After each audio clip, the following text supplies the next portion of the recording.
Assalamualaikum warahmatullahi wabarakatuh. Apa kabar anak-anak? Hari ini kita akan belajar tentang lebih dekat dengan nama-nama Allah, yaitu Asmaul Husna. Nah, anak-anak, tujuan pembelajaran kita kali ini yang pertama, menjelaskan makna Asmaul Husna, Al-Qawiyyu, Al-Qayyum, Al-Muhyi, Al-Mumit, dan Al-Ba'is. Yang kedua, menyebutkan contoh perwujudan sifat-sifat Allah tersebut dalam kehidupan sehari-hari.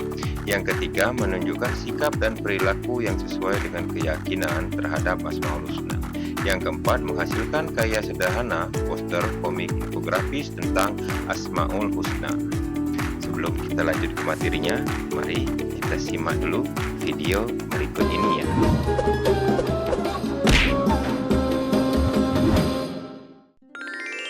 Kisah pemilik dua kebun yang sombong. Kisah ini disebutkan di Al-Quran, surat Al-Kahfi ayat 32 hingga ayat 44. Kisah ini menceritakan tentang pemilik kebun yang dibutakan oleh kenikmatan dunia sampai mengingkari hari kiamat. Allah memberikan pelajaran bagi kita melalui kisah ini tentang akibat seseorang yang sombong dengan menimpakan musibah berupa angin topan yang dahsyat menghancurkan perkebunannya. Pada suatu masa, ada dua orang laki-laki yang bersahabat sejak kecil. Walaupun bersahabat, keduanya memiliki kehidupan yang berbeda. Salah satu dari mereka adalah pemilik perkebunan atau si kaya, dan satunya lagi hanya laki-laki biasa atau si miskin. Sayangnya, si kaya ini memiliki sifat yang sombong. Kesombongan si kaya disebabkan karena ia memiliki dua kebun anggur yang sangat luas. Masing-masing kebun anggurnya dikelilingi pohon kurma yang lebat. Di tengah-tengah kebun mengalir sungai yang airnya sangat jernih. Sungguh indah sekali penampakan kebun itu, membuat mata seakan tak ingin lepas memandangnya. Wahai saudaraku, lihatlah kebunku yang luas ini. Pohon anggurnya tidak pernah berhenti berbuah dan sangat enak rasanya saat dimakan. Apalagi pohon-pohon kurma yang selalu tumbuh lebat setiap hari, membuatku sangat bahagia. Benar saudaraku, kebunmu sangat luas dan setiap panen hasilnya selalu melimpah. Aku sangat yakin kebunku tidak akan pernah berhenti berbuah. Sekarang aku benar-benar telah menjadi orang yang paling kaya. Tapi ingat wahai saudaraku, semua ini hanyalah pemberian dari Allah. Jangan sampai kau menjadi sombong dan lupa untuk bersyukur kepadanya, Sang Maha Pemberi Rizki. Si kaya seolah-olah tidak mendengarkan nasihat dari sahabatnya. Ia lebih fokus memperhatikan perkebunannya dengan perasaan sombong dan bahagia. Keesokan harinya, si kaya pergi ke rumahnya dan melihat harta yang dikumpulkan dari penjualan hasil kebun. Ia pun berniat untuk mengumpulkan harta lebih banyak lagi. Kalau setiap minggu hasil panenku selalu bagus, aku yakin pasti hartaku tidak akan habis sampai berpuluh-puluh tahun lamanya. Setiap hari kebun anggur si kaya selalu tumbuh dengan baik dan subur. Hal itulah yang menjadikannya semakin bertambah kaya.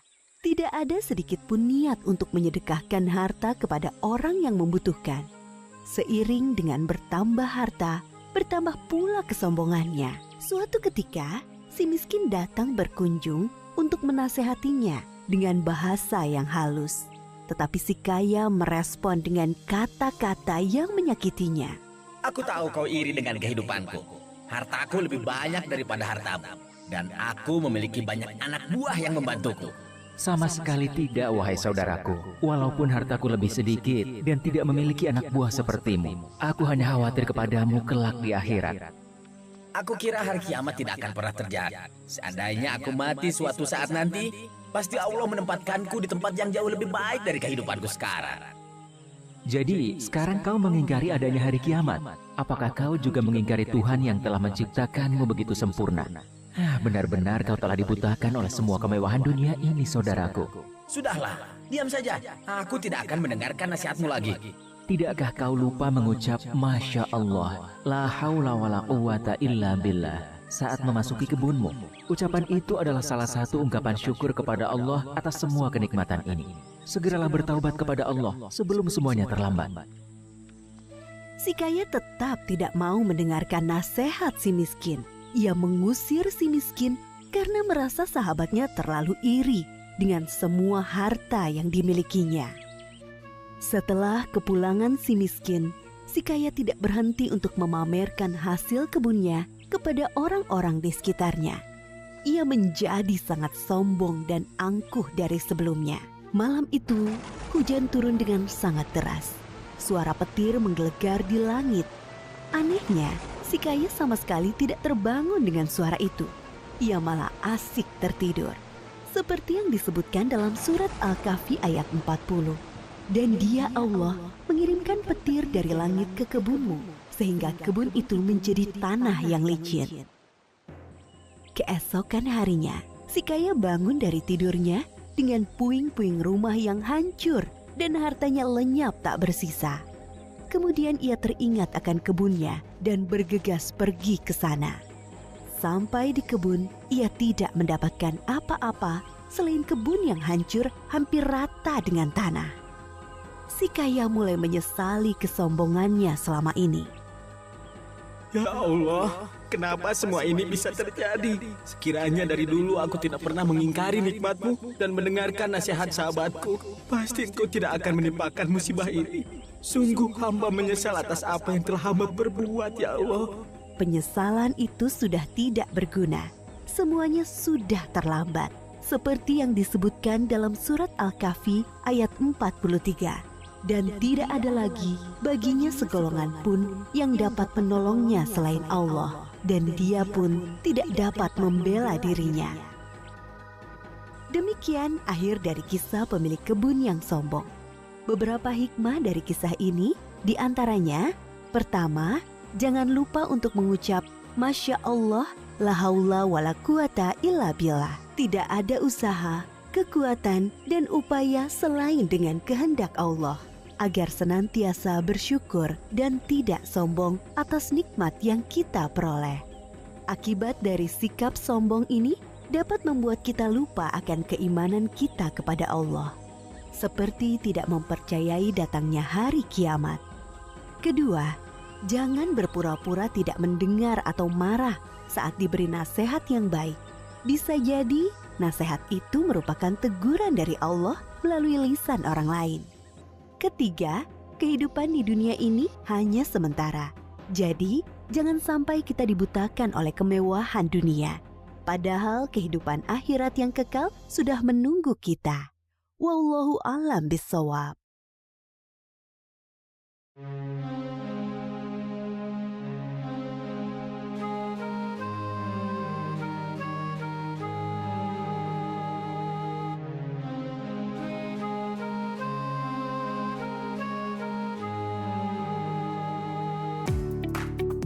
Anak-anak, setelah kalian menonton video tadi, marilah kita masuk ke materi yang pertama, yaitu pengertian Asmaul Husna. Asmaul Husna itu sendiri artinya nama-nama Allah yang indah dan baik. Dengan memahami Asmaul Husna, kita semakin yakin akan kebesaran Allah dan terdorong untuk menteladani sifat-sifatnya dalam kehidupan sehari-hari.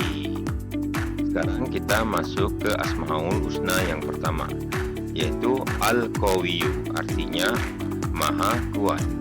Allah memiliki kekuatan yang sempurna dan tak terbatas. Contohnya, Allah menciptakan langit dan bumi yang begitu luas. Manusia hanya memiliki kekuatan yang sangat terbatas. Tauladannya, manusia tidak boleh sombong dengan kekuatannya, harus rajin berusaha dan tawakal.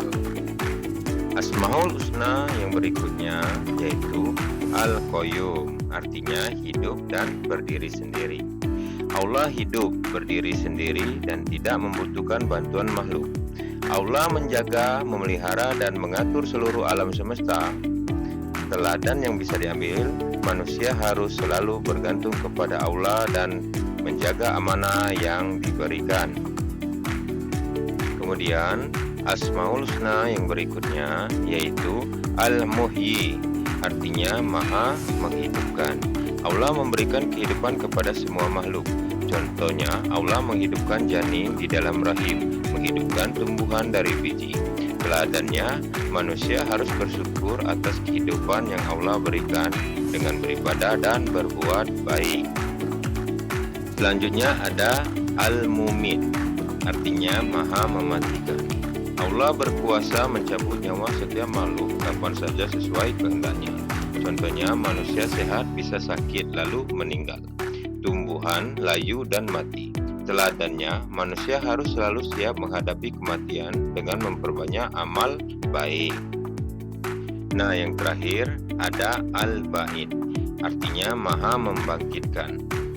Allah membangkitkan semua makhluk yang sudah mati pada hari kiamat untuk dihisab atau dihitung amalnya. Contohnya, keyakinan adanya kebangkitan setelah mati. Teladannya, manusia harus memperbanyak amal soleh sebagai bekal di akhirat.